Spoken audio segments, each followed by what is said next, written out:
दोस्तों, जी के पढ़ाकू YouTube channel में आपका स्वागत है।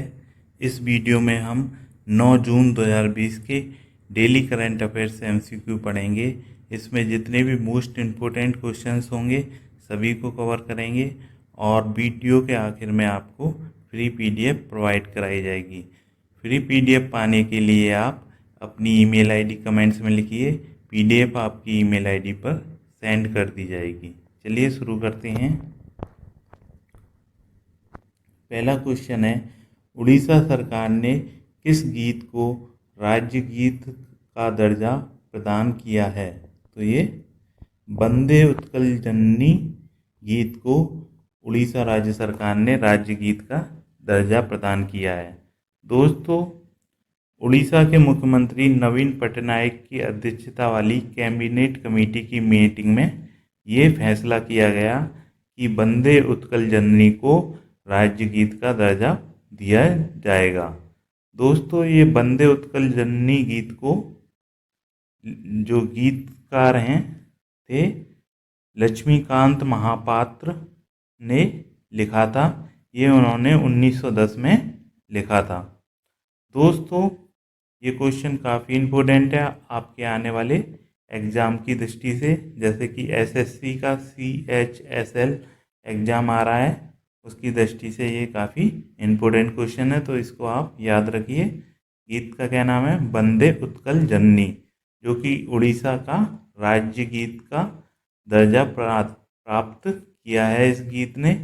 और दोस्तों, जो उड़ीसा है उसके मुख्यमंत्री हैं नवीन पटनायक, राज्यपाल हैं गणेशी लाल, राजधानी है भुवनेश्वर, नेशनल पार्क है सिमलीपाल राष्ट्रीय उद्यान, भीतरकनिका राष्ट्रीय उद्यान, विद्युत संयंत्र हैं Talcher super thermal power station. तो हम करंट अफेयर्स के साथ में स्टैटिक जीके के क्वेश्चंस, जो भी क्वेश्चन से संबंधित होंगे उनको भी करेंगे। नेक्स्ट क्वेश्चन देखते हैं। गृह मंत्रालय ने सीमावर्ती क्षेत्र विकास कार्यक्रम बॉर्डर एरिया डेवलपमेंट प्रोग्राम के अंतर्गत किस देश से सटे सीमावर्ती क्षेत्रों को सुदृढ़ करने हेतु दिशा निर्देश जारी किए हैं? तो ये जारी किए गए हैं चीन से सटे सीमावर्ती क्षेत्रों को सुदृढ़ करने के लिए। तो दोस्तों, सीमावर्ती क्षेत्र विकास कार्यक्रम में के लिए सन 2020-21 के लिए 784 करोड़ रुपए मंजूर किए गए हैं। तो इस सीमावर्ती क्षेत्र विकास कार्यक्रम का उद्देश्य ये है कि चीन की सीमा से सटे हुए क्षेत्र हैं उनका विकास किया जाए और उनके बुनियादी ढांचे में सुधार लाया जाए। दोस्तों, जो चीन है उसके राष्ट्रपति हैं शी जिनपिंग, राजधानी है बीजिंग, मुद्रा है रेन मिनवी। तो इसको भी आप याद रखिए। नेक्स्ट क्वेश्चन है, स्विट्जरलैंड में भारत का नया राजदूत किसे नियुक्त किया गया है? तो इसका आंसर हो जाएगा मोनिका कपिल मोहता। तो दोस्तों, मोनिका कपिल मोहता को स्विट्जरलैंड का नया राजदूत नियुक्त किया गया है। वर्तमान समय में मोनिका कपिल मोहता स्वीडन में राजदूत के रूप में नियुक्त हैं और वो स्विट्जरलैंड के वर्तमान राजदूत सिबी जॉर्ज का स्थान लेंगी। और जो सिबी जॉर्ज हैं उनको कुवैत का राजदूत नियुक्त किया गया है। तो दोस्तों, स्विट्जरलैंड की नई राजदूत कौन है? मोनिका कपिल मोहता। तो दोस्तों, जो स्विट्जरलैंड है उसकी राजधानी बर्न है और यहाँ की जो मुद्रा है वो है स्विस फ्रैंक। इसको भी आप याद रखिए। नेक्स्ट क्वेश्चन है, विश्व महासागर दिवस वर्ल्ड ओशियन डे कब मनाया जाता है? तो विश्व महासागर दिवस हर साल 8 जून को मनाया जाता है। ये संयुक्त राष्ट्र के द्वारा मनाया जाता है। तो इस विश्व महासागर दिवस का उद्देश्य महासागर जो ओशियंस होते हैं उनके बारे में जागरूकता फैलाना है, उनके जो महत्व है और उनके संरक्षण के बारे में पूरे विश्व में जागरूकता फैलाना है। और इस वर्ष का जो विषय था विश्व महासागर दिवस का, वो था innovation for a sustainable ocean. तो इसको आप याद रखिए। तो विश्व महासागर दिवस 8 जून को संयुक्त राष्ट्र के द्वारा सारे विश्व में मनाया जाता है और संयुक्त राष्ट्र के जो महासचिव हैं एंटोनियो गुटेरेस हैं, और ये पुर्तगाल कंट्री से हैं। और जो संयुक्त राष्ट्र है उसका मुख्यालय न्यूयॉर्क अमेरिका में है, और इसकी स्थापना 24 अक्टूबर 1945 को सेकेंड वर्ल्ड वार के बाद हुई थी। चलिए नेक्स्ट क्वेश्चन देखते हैं। संयुक्त राष्ट्र विकास और शांति संघ UNADAP का goodwill ambassador for the poor किसे नियुक्त किया गया है? तो ये एम नेत्रा को संयुक्त राष्ट्र विकास और शांति संगठन UNADAP का goodwill ambassador for the poor नियुक्त किया गया है। तो एम नेत्रा 13 वर्ष की एक लड़की हैं जो कि तमिलनाडु से बिलोंग करती हैं। उनको goodwill ambassador for the poor नियुक्त किया गया है। तो एम नेत्रा को जो अमेरिका का न्यूयॉर्क में जो संयुक्त राष्ट्र है, संयुक्त राष्ट्र का ऑफिस है, वहाँ पर संयुक्त राष्ट्र सम्मेलन जो होंगे उनमें बोलने का अवसर प्रदान किया जाएगा। इसके अलावा इनको डिक्सन स्कॉलरशिप दी गई है, जिसके अंतर्गत इनको 1 लाख रुपए की छात्रवृत्ति भी मिलेगी। दोस्तों, जो एम नेत्रा हैं वो हैं तमिलनाडु से बिलोंग करती हैं, और तमिलनाडु के मुख्यमंत्री हैं थिरु एडप्पादी के पलानी स्वामी। राज्यपाल हैं बनवारी लाल पुरोहित, और यहाँ का नेशनल पार्क है गुंदई राष्ट्रीय उद्यान, इंदिरा गांधी अन्नामलाई राष्ट्रीय उद्यान, मुद्दुमलाई राष्ट्रीय उद्यान, मन्नार की खाड़ी मरीन राष्ट्रीय उद्यान। और जो विद्युत संयंत्र हैं वो हैं कुडनकुलम परमाणु विद्युत संयंत्र, Tuticorin thermal power station, Neyveli thermal power station. Next question है, हाल ही में किस प्रसिद्ध कन्नड़ अभिनेता का निधन हो गया है? तो ये चिरंजीवी सर्जा, जो कि कन्नड़ अभिनेता थे, उनका निधन हो गया है। और दोस्तों, चिरंजीवी सर्जा का 39 वर्ष की अल्पायु में निधन हो गया है। इन्होंने 2009 में वायुपुत्र कन्नड़ फिल्म थी, उससे अपना करियर स्टार्ट किया था, और इनका अल्पायु में ही निधन हो गया है।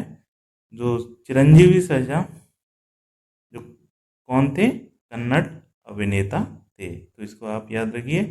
और जो कर्नाटक है उसके मुख्यमंत्री हैं BS येदियुरप्पा, राज्यपाल हैं वजुभाई आरवाला, राजधानी है बेंगलुरु, नेशनल पार्क हैं नागरहोल राष्ट्रीय उद्यान, बांदीपुर राष्ट्रीय उद्यान और कुद्रेमुख राष्ट्रीय उद्यान।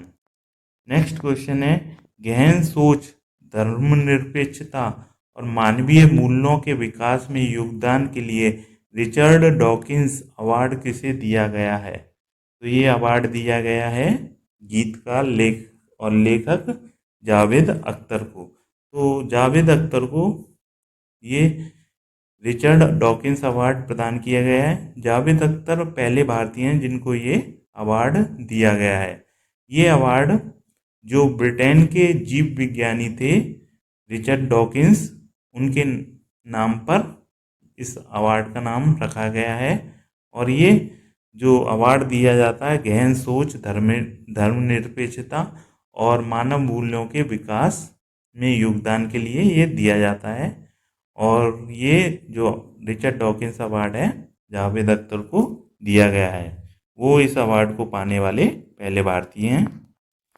नेक्स्ट क्वेश्चन है, संयुक्त राष्ट्र ने किस युद्धग्रस्त देश को दी जाने वाली सहायता राशि में कटौती करने का निर्णय लिया है? तो ये यमन को दी जाने वाली राशि में कटौती करने का निर्णय लिया गया है। तो जो यमन में जो सहायता संगठन कार्य कर रहे हैं, उन्होंने संयुक्त राष्ट्र से अपील की है कि वो ये कटौती ना करें, क्योंकि इस समय जो यमन है वो युद्धग्रस्त है और साथ साथ में कोरोना महामारी भी फैली हुई है। तो इसको लेकर अपील की गई है संयुक्त राष्ट्र से। अगर ऐसा नहीं होगा तो पैसे के अभाव में जो संयुक्त राष्ट्र के सहायता कार्यक्रम चल रहे हैं उनमें से 75% कार्यक्रम रुकने की संभावना है। दोस्तों, जो यमन है उसकी राजधानी सना है और मुद्रा यमनी रियाल है। नेक्स्ट क्वेश्चन है, अमेरिका के पहले पुरुष जिम्नास्ट और स्वर्ण पदक विजेता जिनका हाल ही में निधन हो गया है, उनका नाम है कुर्ट थॉमस। तो कुर्ट थॉमस अमेरिका के ऐसे पहले पुरुष जिम्नास्ट थे जिन्होंने 1978 विश्व चैंपियनशिप में स्वर्ण पदक जीता था। तो ये 1978 में विश्व चैंपियनशिप फ्रांस में आयोजित की गई थी और इसमें इन्होंने स्वर्ण पदक जीता था। तो ये अमेरिका के पहले पुरुष जिम्नास्ट हैं जिन्होंने विश्व चैंपियनशिप जिम्नास्टिक की विश्व चैंपियनशिप होती है उसमें स्वर्ण पदक इन्होंने जीता था। और दोस्तों कुर्ट थॉमस अमेरिका के थे और अमेरिका के वर्तमान राष्ट्रपति हैं डोनाल्ड ट्रंप। और राजधानी है वॉशिंगटन डीसी और मुद्रा है डॉलर। नेक्स्ट क्वेश्चन है, किस पूर्व संतोष ट्रॉफी खिलाड़ी फुटबॉलर का हाल ही में निधन हो गया है? तो ये हमजा कोया का निधन हो गया है। तो ये फुटबॉलर थे, उन्होंने संतोष ट्रॉफी भी खेली थी और ये 1980 के दशक में महाराष्ट्र की तरफ से फुटबॉल खेला करते थे। तो इनका नाम है हमजा कोया। नेक्स्ट क्वेश्चन है दोस्तों, नेक्स्ट क्वेश्चन आपके लिए, इसका आंसर आप हमें कमेंट्स में दीजिए। ये हमारे पिछले वीडियो से, अगर इसका आंसर आपको जानना है तो हमारा जो पिछला वीडियो है उसे आप देख सकते हैं। तो क्वेश्चन है, हुबली रेलवे स्टेशन पर दुनिया का सबसे लंबा प्लेटफॉर्म बन रहा है, ये किस राज्य में स्थित है? तो इसका आंसर आप हमें कमेंट्स में दीजिए। दोस्तों, अगर आपको 9 जून 2020 के डेली करंट अफेयर्स MCQ की PDF चाहिए तो आप अपनी ईमेल आईडी कमेंट्स में लिखिए और जो PDF है आपकी ईमेल आईडी पर भेज दी जाएगी। GK पढ़ाकू यूट्यूब चैनल से जुड़ने के लिए आपका धन्यवाद। दोस्तों, हम इस चैनल पर डेली करंट अफेयर्स अपलोड करते हैं और इसके अलावा हम GK के क्वेश्चंस अपलोड करते हैं, स्टैटिक GK के क्वेश्चन अपलोड करते हैं, स्टैटिक करंट अफेयर्स के क्वेश्चंस अपलोड करते हैं। तो उन्हें पाने के लिए आप हमारे चैनल को सब्सक्राइब कीजिए और जो बेल का आइकन है उसे प्रेस कर दीजिए, जो घंटी का निशान है उसे प्रेस कर दीजिए। तो बेल का आइकन प्रेस करने से होगा ये, जो हमारे लेटेस्ट वीडियो हैं उनके नोटिफिकेशन आपके पास पहुंच जाएंगे। तो दोस्तों, अगर आपको ये वीडियो अच्छा लगा है तो इसे लाइक कीजिए और अपने दोस्तों में शेयर भी कीजिए। Thank you.